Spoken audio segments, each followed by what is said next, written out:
आबिद इब्ने मोइन। जी अस्सलाम वालेकुम मुफ्ती साहब। वालेकुम अस्सलाम वरहमतुल्लाह। तो मेरे तीन कुछ सवाल है इल्हाद के ताल्लुक से। अच्छा, तो पिछले साल आपने एक डिबेट की थी ओवैस इकबाल के साथ में, तो वो डिबेट से मैं काफ़ी इंस्पायर हो गया अल्हम्दुलिल्लाह। और फिर मैंने भी अपनी कुछ रिसर्च शुरू कर दी, स्टडी शुरू कर दी, मैं ऐसा बोलूँगा। अच्छा, तो फिर उसके बाद मैंने आपके काफ़ी वीडियोस देखे एथिज़्म के मौजू पर, और उसके डिबेट्स वगैरह भी बहुत देखे। अच्छा, पिछले कुछ हफ्ते पहले मेरी एक पैसिव एथिस्ट से एक माइल्ड डिबेट हो गई। डिबेट भी नहीं बोलूँगा, एक छोटी-सी आर्गुमेंट चल रही थी। बहुत जबरदस्त फील्डिंग लगाई आपने, एक पैसिव एथिस्ट से माइल्ड डिबेट। हाँ, वो इसलिए क्योंकि मतलब मैं ज़्यादा इन्फॉर्मेशन नहीं देना चाहूँगा क्योंकि वो मेरा बॉस है। तो अच्छा, ठीक है। हाँ, तो इसलिए। अच्छा, तो जो डिबेट चल रही थी वो वैसे शुरू तो किसी और टॉपिक से हुई थी, बट आगे बढ़ते-बढ़ते कहीं और चली गई। हाँ, लेकिन फिर आर्गुमेंट्स एक्सचेंज हुए। अच्छा, तो आपने अच्छा, जो भी डिबेट्स आपने देखी उसमें मैं कुछ-कुछ चीज़ें समझा हूँ। तो उसमें एक आर्गुमेंट है खुदा के वजूद के से ताल्लुक। जैसे अगर दुनिया की बहुत बड़ी तादाद खुदा का तसव्वुर करती है या कर सकती है, तो it is basically you know it proves और it's an argument that God exists. अच्छा, तो इसका हर फर्द। हाँ, तो अच्छा, तो इसका फिर उसने काउंटर आर्गुमेंट दिया मुझे कि युवल नोआ हरारी की एक किताब है सेपियंस। हाँ, तो उसमें ये का कुरान चल रहा है आजकल। आपके बॉस को पूछिएगा, आप उनको फिक्शन पढ़ने का बड़ा शौक है शायद जी, क्योंकि वो तो फिक्शन है। मुल्हिदों का कलाम इलाही है ये। जी जी, हाँ जी। तो फिर क्या कहा उस किताब में, क्या लिखा है?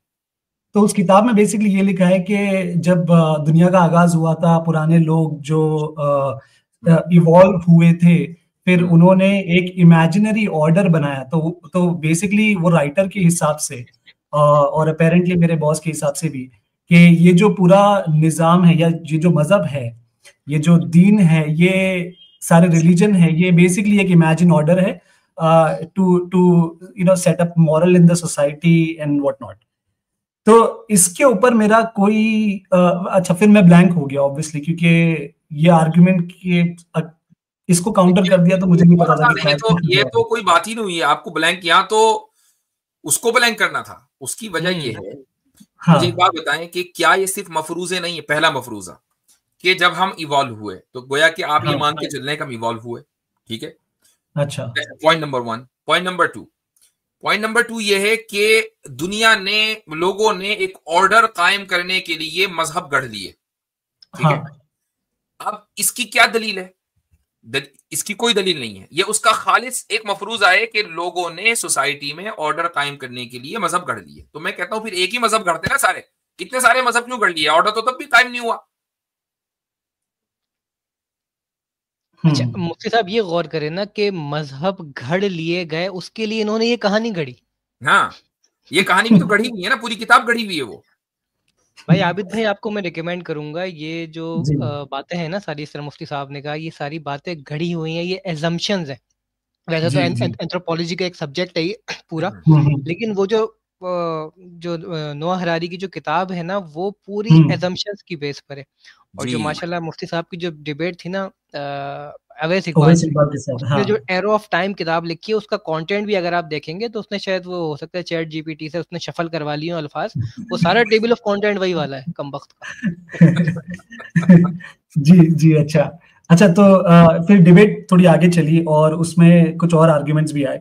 तो एक आर्ग्यूमेंट था कि why did God create human with free will. तो खैर मैंने उसका जवाब एक तरीके से दिया, बट फिर उसका काउंटर आर्ग्यूमेंट आया कि why not create with only the good in human being. ठीक, तो अगर मसलन हम ये कहें कि भाई गॉड को चाहिए था कि ह्यूमन को सिर्फ गुड के साथ, ईवल के साथ नहीं, सिर्फ गुड के साथ वो क्रिएट करता, तो फिर फ्री विल तो ना होती। हाँ, तो फ्री विल ना होना ज्यादा बेहतर है कि फ्री विल होना ज्यादा बेहतर है? अच्छा, अगर मुझसे पूछेगी तो मैं तो बोलूंगा फ्री विल होना ज्यादा बेहतर है। नहीं, उससे भी पूछे, ये सवाल अच्छा, उससे भी पूछे कि भाई फ्री विल होना ना होना, दो ऑप्शन है, कौन सा ऑप्शन ज्यादा बेहतर है? अगर कॉमन सेंस है तो आदमी ये कहेगा कि हाँ जी फ्री विल होना ज्यादा बेहतर है, मुझे आजाद, हमें ह्यूमनिज्म पूरी क्या चीज है? ह्यूमनिज्म ये है कि मैं मुकम्मल फ्री हूं। भाई एथीस्ट का तो सारी फिलॉसफी फ्रीडम के ऊपर खड़ी हुई है। फ्रीडम भी किससे? गॉड से। क्यों? इसलिए कि फ्री विल को वो ज्यादा बेहतर समझते हैं, फ्री होने को ज्यादा बेहतर समझते हैं। झूठ बोलने को आपको जरूर कह दें कि नहीं हमें तो वो दूसरा वाला ऑप्शन पसंद है, लेकिन उनकी पूरी फिलॉसफी इसी फ्रीडम के ऊपर है। ठीक तो है। उसके नजदीक भी फ्री विल होना ज्यादा बेहतर है, और हमारे नजदीक भी। तो जो चीज बेहतर है खुदा ने उसका इंतखाब किया हमारे लिए। ठीक है, ठीक है। अच्छा, तो एक और सवाल है। किसी भी एथिस्ट को हम ये कैसे एक्सप्लेन कर सकते हैं या इसके ऊपर कैसे आर्गुमेंट कर सकते हैं, what is the purpose of life? क्योंकि जब ये आर्गुमेंट मैंने दिया था तो खैर उनका तो कुछ खास पर्पस सामने नहीं आया, बट वो कैसे एक्सप्लेन कर सकते हैं हम लोग? नहीं, बात ये नहीं है कि हम कैसे एक्सप्लेन करें। अच्छा, हम कोई भी पर्पस एक्सप्लेन करेंगे, हम सब के सब, चाहे वो हिंदू हो, मुसलमान हो, क्रिश्चियन हो, यहूदी हो, कोई भी मजहब हो, है ना, उसके नजदीक लाइफ का एक पर्पस है भाई।